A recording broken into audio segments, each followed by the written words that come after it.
അതുകൊണ്ടൊരു പെണ്ണ് വായിക്കും, നിങ്ങൾ അങ്ങോട്ട് നോക്കണ്ട, കേട്ടാ മതി. പിന്നാണ് പറയുമ്പോൾ നോക്കിക്കോളൂ.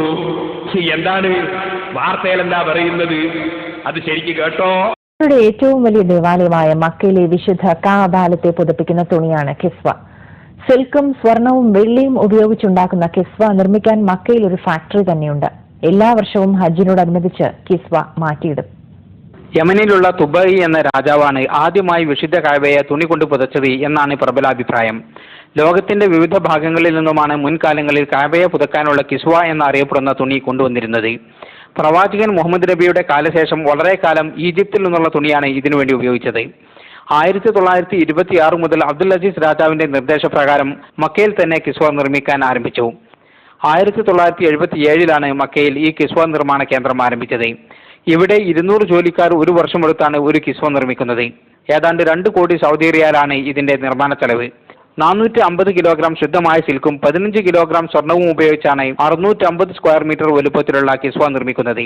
47 മീറ്റർ നീളത്തിലും 1 മീറ്റർ വീതിയിലുമായി വിശുദ്ധ ഖുർആനിലെ വചനങ്ങൾ അറബ് കാലിഗ്രാഫിയിൽ ഇതിൽ എഴുതിയിട്ടുണ്ട്. സ്വർണത്തിന്റെയും വെള്ളിയുടെയും നൂലുപയോഗിച്ചാണ് കിസ്വയിലെ വിശുദ്ധ വചനങ്ങളും അലങ്കാരങ്ങളും തീർത്തിരിക്കുന്നത്.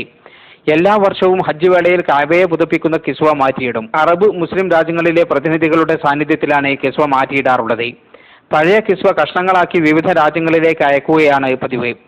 മുസ്ലിങ്ങളുടെ ഏറ്റവും പ്രധാനപ്പെട്ട ദേവാലയമായ കഅബയെ പുതപ്പിക്കുന്ന കിസ്വയുടെ ചെറിയ ഭാഗത്തിന് പോലും വളരെ പുണ്യമുള്ളതായാണ് വിശ്വസിക്കപ്പെടുന്നത്. മദീനയിൽ അന്ത്യവിശ്രമം കൊള്ളുന്ന പ്രവാചകൻ മുഹമ്മദ് നബിയുടെ ഖബറിടം പുതക്കാനുള്ള പച്ച തുണിയും ഇവിടെ വെച്ചാണ് നിർമ്മിക്കുന്നത്.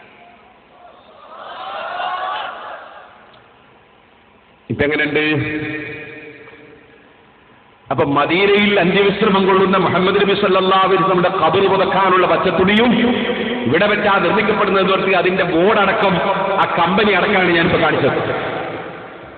ഏഷ്യാനെറ്റ് വാർത്തയാണ്. എന്തിനാണ് ഇവരിവിടെ തെറ്റിദ്ധരിപ്പിക്കാൻ വേണ്ടി നടക്കുന്നത്?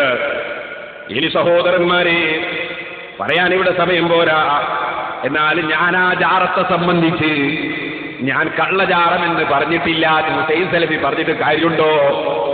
അദ്ദേഹം പറഞ്ഞു ഞാൻ കേൾപ്പിച്ചതിന്റെ പുറമെ നിങ്ങളെ കടവത്തൂരിൽ എപ്പോഴും ഉണ്ടാകുന്ന മൗലവിയല്ലേ സലാഹി പറയുന്നത്